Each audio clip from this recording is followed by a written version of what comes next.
नमस्कार दोस्तों। कितने समय तक अगर पत्नी ने पति को छोड़ा हुआ है तो फिर पति को एक तरह से एक लीगल राइट मिल जाता है तलाक देने का। या हम कह सकते हैं कि पत्नी को ससुराल छोड़े हुए या पति के साथ नहीं रहते हुए इतने दिन निकल चुके हैं तो फिर पति के पास एक तलाक का ग्राउंड बन जाता है। सेक्शन 13 हिंदू मैरिज एक्ट में one of the ground for divorce is desertion, मतलब बिना किसी ठोस वजह के पति की कंपनी को त्याग कर देना या पति के साथ नहीं रहना, ये भी एक तलाक का आधार है। उसमें जो टाइम पीरियड दिया गया है वो है 2 साल का। कम से कम 2 साल गुजरने के बाद ही पति है वो डिवोर्स पिटिशन फाइल कर सकता है on the basis of desertion. पर प्रॉब्लम ये आती है कि इसमें साबित करने मुश्किल होता है। मान लीजिए पत्नी द्वारा पति का घर छोड़े हुए 2 साल ज़्यादा हो गए, 3 साल हो गए या 4 साल हो गए। जब डिवोर्स पिटिशन जाती है और वहाँ पे जब आप दावा करते हैं कि पत्नी 3 साल से 4 साल से मेरे साथ नहीं है, पत्नी का जवाब ये आता है कि मैं तो साथ रह रही थी, मुझे निकाल दिया गया। और जहाँ हम 4 साल का क्लेम करते हैं कि 4 साल से नहीं रह रही या 3 साल से नहीं रही, उसको वो मानने को तैयार नहीं होती है। अब जहाँ तक एविडेंस की बात हो, देखिए कोर्ट में एविडेंस देने पड़ते हैं। आप कोर्ट में जाके अगर ये कहते हैं, पिटिशन फाइल करते हैं, कहते हैं कि पत्नी मेरे साथ नहीं रहती इतने सालों से, तो कोर्ट उस चीज़ को नहीं मानता है। आपका एविडेंस देने होंगे, वो गवाह हो सकते हैं, आपके पड़ोसी हो सकते हैं, रिश्तेदार हो सकते हैं, या फिर ऐसा कोई एविडेंस शो करता हो कि पत्नी द्वारा आपका घर छोड़े हुए 2 साल से ज़्यादा हो चुके हैं। अक्सर ये भी देखा गया है कि अगर पति डिवोर्स पिटिशन लगाता है, मान लीजिए पत्नी अगर 2-3 साल से घर पे नहीं है, डिवोर्स पिटिशन फाइल करता है, तो पत्नी बैकफायर करते हुए 498 के मुकदमे करती है।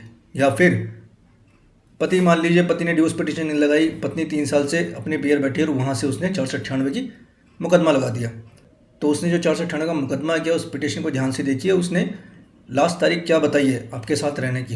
हो सकता है वहाँ पे उसने लिखा हो कि मैं 3 साल से अपने पिता के साथ रह रही हूँ, तो आपके पास एक तरह का ये स्ट्रॉन्ग एविडेंस हो गया ये बताने के लिए कि मेरे साथ ये 2 साल या 3 साल से नहीं है, क्योंकि वो खुद ही 498 मुकदमे में ये लिख के दे रही है, बोल रही है कि मैं 3 साल से अपने पिता के साथ रह रही हूँ। सवाल ये आता है कि 498 अगर पेंडिंग है, ट्रायल में चल रहा है, तो क्या डिवोर्स मिल सकता है?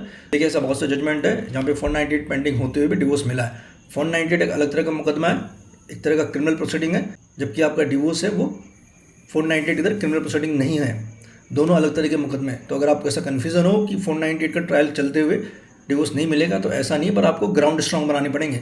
जब भी आप डिवोर्स के ग्राउंड बनाते हैं तो कम से कम 2 या 3 ग्राउंड बनाइए। जैसे अगर पत्नी आपके साथ नहीं रह रही, इसको टाइम निकल चुका है, काफ़ी टाइम हो चुका है, तो खाली डिजर्शन से काम नहीं चलेगा, आपको फिर मेंटल क्रूल्टी भी एक ग्राउंड बनाना पड़ेगा। तो जब भी आप ग्राउंड बनाए डिवोर्स के लिए, एटलीस्ट 2 या 3 ग्राउंड होने चाहिए। जैसे डिजर्शन हो गया, मेंटल क्रूल्टी हो गया, ये दोनों ग्राउंड हमेशा पिटिशन में होने चाहिए। अगर आपकी पत्नी आपके साथ नहीं रह रही है, आपको छोड़ के चली गई बिना वजह, या फिर पत्नी द्वारा मुकदमे किए गए, उस हिसाब से आप डिजर्शन और मेंटल क्रूल्टी दोनों को ग्राउंड बना सकते हैं। डिस्क्रिप्शन में मैंने कुछ जजमेंट के लिंक मेंशन किए जहाँ पे पति को तलाक की डिग्री मिली है।